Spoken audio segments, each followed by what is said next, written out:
जय हिंद दोस्तों, वंदे मातरम। पाकिस्तान में इमरान खान की सरकार जाना लगभग तय हो चुका है। जो उनके साथ के सहयोगी दल थे वो सभी उनके साथ छोड़ छोड़कर धीरे धीरे विपक्ष में शामिल होते जा रहे हैं। ऐसे में विपक्ष के पास अब एक बहुत अच्छा मौका बन पड़ा है। साथ ही साथ जब से आर्मी ने इमरान खान का साथ छोड़ा है तब से एक बड़ा सवाल इमरान खान के सामने ये भी खड़ा हो गया था कि पाकिस्तान में सभी जानते हैं कि अगर किसी गवर्नमेंट को उनकी आर्मी का साथ नहीं है, सपोर्ट नहीं है, तो उस गवर्नमेंट के लिए अपनी सरकार को चला पाना काफ़ी ज़्यादा मुश्किल हो जाता है।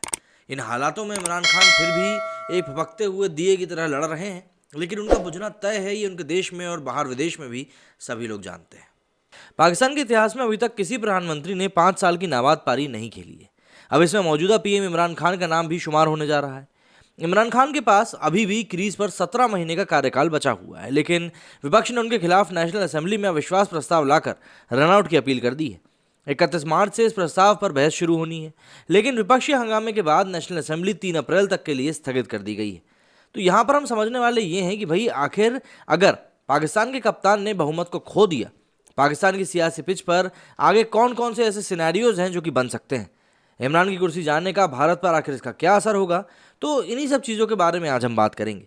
लेकिन सबसे पहले देखिए, पाकिस्तान में विपक्ष के नेता शहबाज शरीफ ने नेशनल असेंबली में 28 मार्च को अविश्वास प्रस्ताव पेश किया। प्रस्ताव को पास करवाने के लिए 172 वोटों की ज़रूरत है। अगर प्रस्ताव पास हो जाता है तो इमरान सरकार गिर जाएगी। प्रस्ताव पर चर्चा शुरू होने से पहले बीएपी और एमक्यूएमपी जैसी इमरान की सहयोगी पार्टियों ने विपक्ष का साथ देने का मन बना लिया है।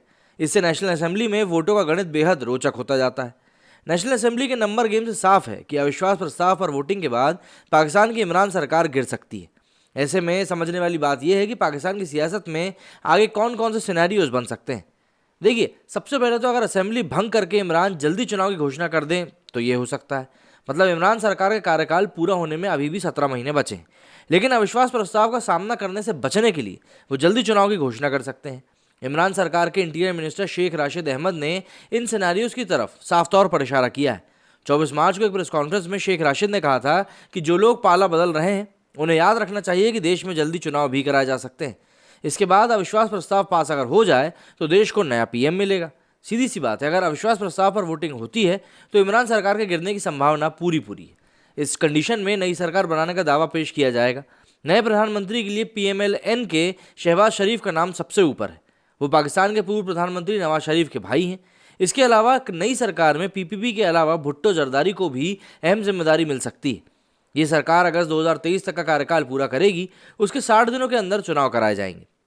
इसके आगे अगर अविश्वास प्रस्ताव पास हो जाता है लेकिन नई सरकार पर सहमति ही नहीं बन पाई तो देखिए, सिनेरियो तो ये भी हो ही सकता है कि इमरान सरकार मान लीजिए गिर जाए, लेकिन नई सरकार बनाने के लिए पर्याप्त वोट ना मिले। इस कंडीशन में नेशनल असेंबली भंग कर दी जाएगी और 2 महीने में चुनाव कराए जाएंगे। ऐसा भी हो सकता है कि नया प्रधानमंत्री बनने के बाद 2023 तक का इंतजार ना करें और जल्दी चुनाव कराने की घोषणा कर दें। हालांकि इसकी संभावना बेहद कम मानी जा रही है। इसके अलावा एक और कंडीशन ये हो सकती है कि राजनीतिक अस्थिरता का हवाला देकर सेना का शासन कर दें। इमरान सरकार बार बार कह रही है कि उनकी सरकार को गिराने के पीछे विदेशी साजिश है। एक खुफिया पत्र का सहारा लेकर अपनी सरकार को बचाने की कोशिशें भी कर रहे हैं। ऐसे अस्थिर हालात का हवाला देकर पाकिस्तानी सेना भी सत्ता अपने हाथों में ले सकती है। हालांकि इस सिनेरियो की संभावना बेहद कम है, लेकिन पाकिस्तान का पुराना ट्रैक रिकॉर्ड देखते हुए ये नामुमकिन भी नहीं लगता है। पाकिस्तान की आज़ादी के बाद से यहाँ पर 4 दफ़ा फौज की हुकूमत आ चुकी है।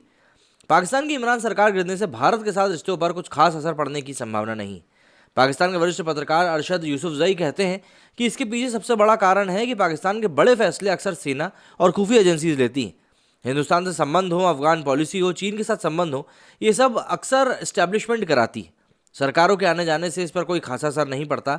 फॉरेन पॉलिसी एक्सपर्ट शैलेंद्र देवलंकर के मुताबिक पाकिस्तान में सत्ता बदलने से भारत पर कोई असर नहीं पड़ेगा। इसकी सबसे बड़ी 2 वजह हैं।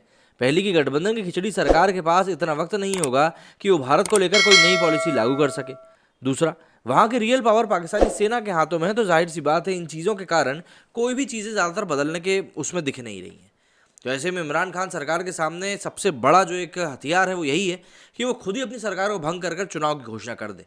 इससे ज़्यादा कुछ तो नहीं होगा, बस ये होगा कि इमरान खान की थोड़ी सी इज्जत बच जाएगी। मेरे स्टूडियो फिलहाल इतना ही। जय हिंद, जय भारत।